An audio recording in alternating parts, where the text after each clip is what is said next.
to see you guys. We're just doing a quick video on pressure washers today. I've just invested in a new pressure washer, and whenever I get my wallet out, it's a big occasion. The other day on the Forensics Detailing Facebook page, available for weddings, funerals and bar mitzvahs, go and give it a like and all that sort of stuff, I asked the question, what is the best pressure washer for me? I want a little bit more pressure than pressure and flow than your entry level kind of Karcher K4 or whatever the entry level standard is, where you get about 135 to 145 bar and about 400 litres per hour flow rate. Wanted more than that, didn't want to pay the earth.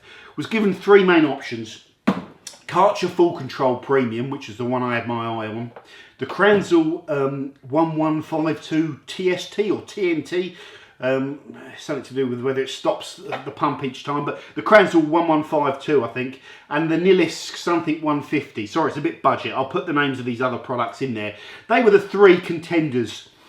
I have gone with this one mainly down to price, guys. The Kranzel one was 700 to 800 quid, which was more than I wanted to spend.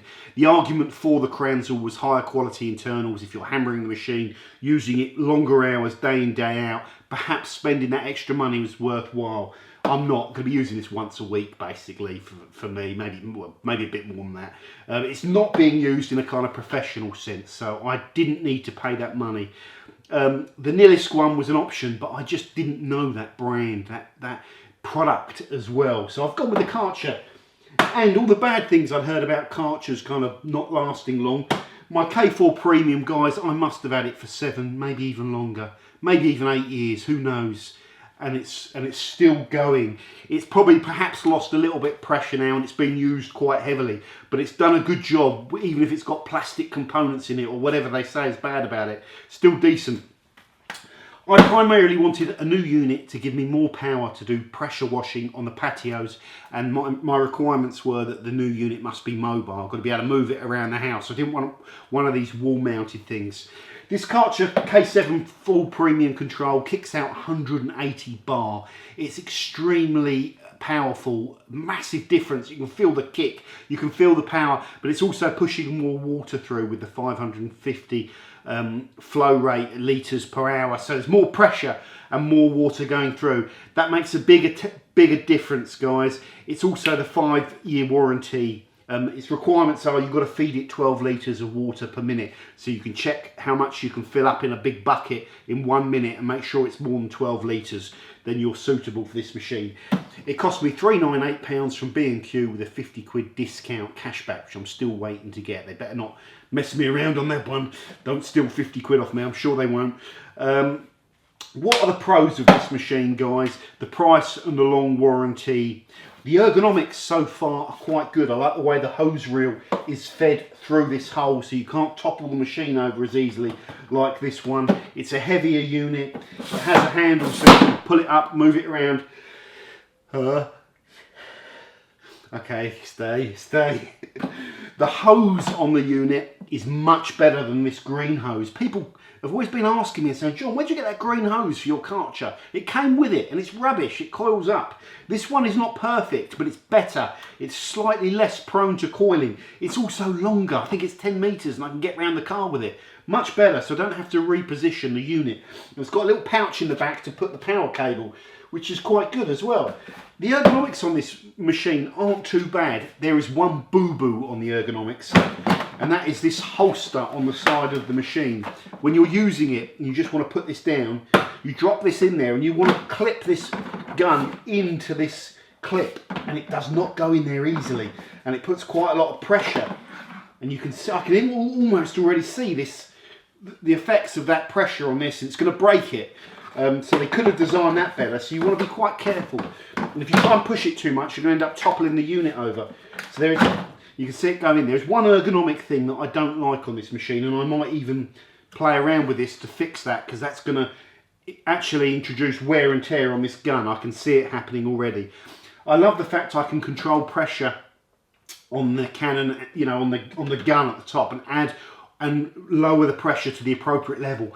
Now there's 3 settings on this hose. One setting where it's doing the twirly thing, which is what you want to use to clean your patio, and that is a ton of pressure, very effective for blasting out the patio. Awesome. I've used it, and I've used it on all of my front, and it just made cleaning my patio so much easier. So it's done what I wanted.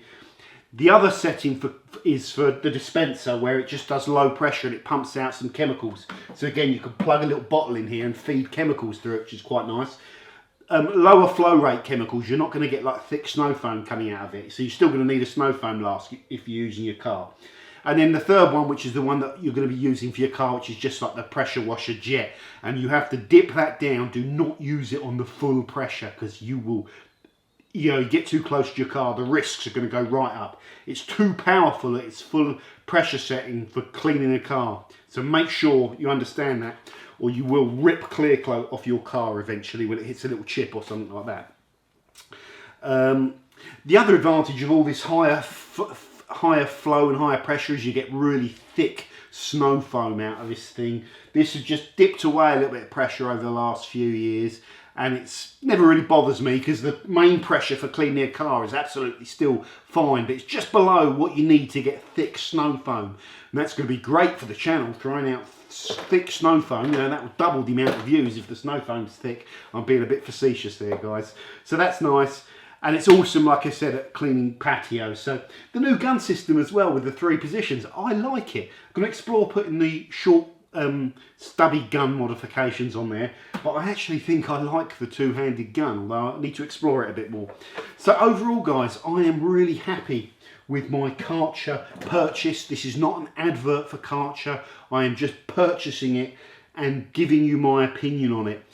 I'm sure it's not going to be perfect for me, but if this thing proves to be reliable, I've already used it enough to know that I think I'm going to like it and respect it, a bit like I did my K4 Premium Ecologic, which has been a great tool for many, many years.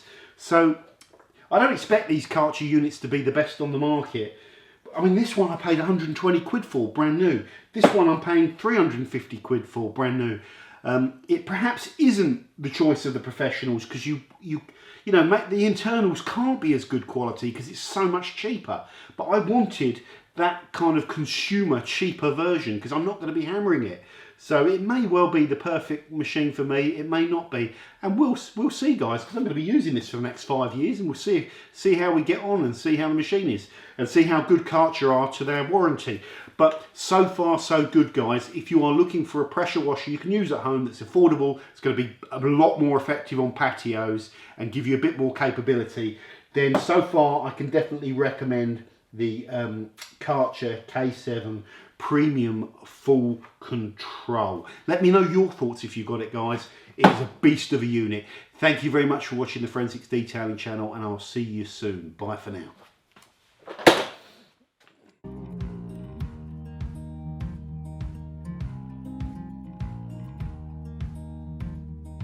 Holding on to what I knew, but the moment's gone. Where was I when you went home?